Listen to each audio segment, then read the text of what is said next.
So what actually happens to our bodies when we shift down into our dorsal state, so known as our freeze, fawn, shutdown, dissociated, and numb. I'm going to share a little bit of a story about something that only happened the other day. This actual topic got brought up in my recent nervous system reset course, and I guess I just wanted to touch base because it's something I just experienced only like 2 days ago, and it's something that I get asked all the time. It's like, how do I shift myself out of dorsal? What are the things I need to do when I recognize that I have tipped down into my freeze or fawn state? So yesterday I was having a conversation in and around money, and I realized and recognized that this is a very, very, very old shame story for me.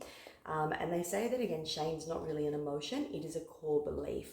When you look at the emotional scale, shame is right down the bottom. It is like the lowest of the emotional vibrations you can have, which means that our body's response is going to be one of shutdown and freeze, right? When you look at those feelings, thoughts, beliefs, ideals around the word shame, that is very, very much going to have a negative response on your nervous system, as in your nervous system is going to believe there is a threat. Now, with what happened yesterday, the scenario and situation, because I hadn't slept well the night before, and I've had a couple of nights where I haven't slept that well, my body immediately went straight down into shutdown.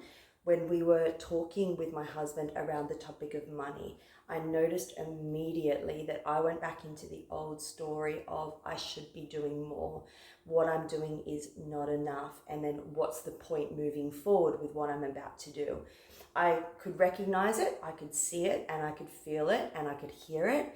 But because my nervous system was a little bit whacked, as I said, I hadn't slept very well, a few other factors had crept in, I wasn't able to catch it in the moment, and my body went straight away down into a dissociated state. I said to my husband, I have completely tapped out, I've gone offline, I can't talk about this anymore and I need to pause. What I did in that moment moving forward, I actually stopped on the side of the road because I could and I had time, and I re-engaged back with my body. When we are feeling dissociated or numb, we actually need to come back home to our body. I reminded myself that the conversation about what we were having, right, was only reminding me of stuff that had happened in my past, but it wasn't something that was going to happen in the future or in the present moment. I reminded myself through my breath and through just conscious awareness of where I was, that I was safe and okay. I became aware of my self-talk and my inner dialogue, which at that moment was very, very much around the dialogue of I'm not worthy, I'm not enough, and what is the point of me moving towards anything? It's just going to fail. And I was quite aware of that inner self-talk and that inner critic, and I've been doing this work long enough to be able to catch it, to be aware of it, but to sit there in that awareness in the car and breathe through it. I sat there and I just held my body in this probably 5 or 10 minute just breath awareness, not really a meditation, but just sitting there and just breathing, just going, it's okay. I spoke to myself in that moment like I would speak to myself as a child, because there's no way when we're experiencing emotions or core beliefs such as shame, like blame, discouragement, unworthiness, those feelings of not feeling enough, we would never ever say that to anyone we love. So it's our job to recognize when we're saying that to ourselves, because that is going to put your nervous system into a fear-based response, as in a threat response. And it's our job to recognize that and go, okay, what am I going to do from here moving forward? What's the self-talk that I need to adapt here to help my nervous system come back up to a place of safety? How can I connect with my body through somatics? So through breathing, through touch, becoming aware of tension, which is what I did in the car. And taking that time and opportunity to pause and to just go, well, is this real for me? Is this story that I'm telling myself real? And a lot of the time when our nervous system goes into freeze or form and it's not trauma related, right? It's due to those heavier emotions down the lower end of that vibrational scale. Again, as I said before, such as shame or guilt or blame, discouragement, unworthiness, powerlessness, helplessness, right? So it's our job to actually go, hang on a second, is this real and is this true for me in this moment? I guarantee you it's not.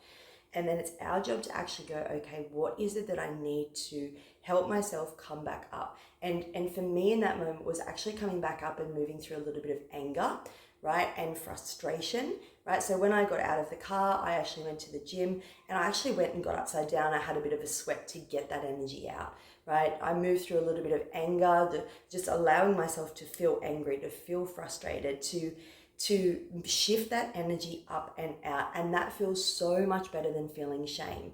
And I know that every single one of us, especially us women, have experienced shame, but it is our job to actually look for a better feeling thought in that moment. And for me, yesterday, that was anger. I allowed myself to feel angry. I allowed myself to get frustrated. I allowed myself to even blame a few things, which again, it felt much better than being down further on that emotional scale, such as shame. That allowed me to then come home, to regulate my body enough so that I could actually feel calm and settled and have a good sleep and wake up this morning and move towards what it is that I'm working towards. When we talk to ourselves in a dialogue that does not support us, okay? So when we have shitty self-talk, if we are constantly being an inner critic and we are constantly believing that we're not enough or not worthy, or we're constantly in that always doing and always striving mode, always looking for more, never ever happy with where we're at, we have to understand that our self-talk, right, is driving the state of our nervous system. So many of you understand or have read my book, What's Your Language? And I spoke about for 30 years, my inner critic, my inner self-talk being that of shame and guilt and unworthiness. And my body for 30 years learnt to live in our fight, flight, freeze or fawn state. I knew no different.